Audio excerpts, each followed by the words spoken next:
Ginisa ng mga senadora ang mga contractors ng umano'y maanumalyang flood control projects. Ang kontratistang si Sara Vizcaya umamin na may 28 luxury cars at isa sa may-ari ng siyam na kumpanyang nakakuha ng proyekto sa pamahalaan. Nasa frontline ng balitang yan si Mayan Los Baños. Sa pagpapatuloy ng pagdinig ng Senate Budget Committee tungkol sa mga anomalya sa flood control projects, umarap ang mga contractors ng mga proyektong ito. Isa sa mga ginisa ng mga senador, si Sara Vizcaya, ang may-ari ng Alpha and Omega ng top 2 sa may pinakamaraming flood control projects sa bansa. Inusisa siya dahil sa yaman niya at koleksyon ng luxury cars. Doon sa interview mo, pinili mo isang Rolls Royce dahil nagandaan sa payong. Tama ba? Sir, yes po. Ilan yung luxury? 20 po.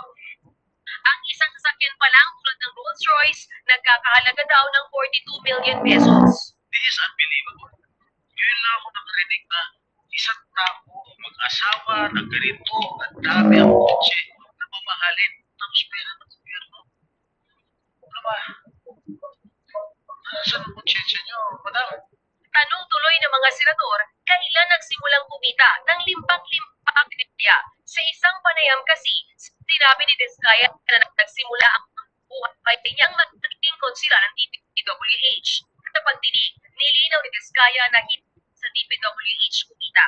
23 years na raw silang nasa construction business at nagsimula raw silang makakuha ng flood control projects noong administrasyong Duterte noong taong 2016. In the 23 years, pwede naman siguro kumita.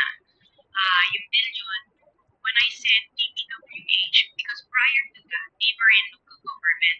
So, ang hirap na kasi yan sa local government. They spliced the video that was taken of me and just mentioned the DPWH. Mula 2022 hanggang 2025, posibleng umabot na raw sa 400 proyekto ang nakuha ni Vizcaya sa DPWH. Nationwide din ang mga kontrata nila pero wala raw silang ghost project. Dahil tila pinapaboran daw ang mga kumpanya ni Vizcaya, tinanong tuloy siya kung may connection siya sa DPWH. Sino po yung person sa DPWH na nagbibigay sa niya informasyon na ito para sa ito para sa kanya? Sino? Sir, wala po. Wala kang kilala sa DPWH. Wala. Hindi kami maniniwala niya wala kang kilala sa DPWH. Inamin ni Vizcaya na part owner siya ng siyam na construction companies na nakakuha ng proyekto sa gobyerno. Noong una, sinabi niyang nag-divest na siya rito at tanging Alpha and Omega lang ang tinututukan niya. Pero lumalabas na chief financial officer pa pala siya ng ilang kumpanya. Ang siyam na kumpanya raw na ito, minsan pang naglalaban-laban sa iisang bidding. Kahit isa sa siyang natanalo, sa iyo na niyo, hindi ko rin panalo. Correct? Sa kumpanya na Senate Problem, biting-bitingan.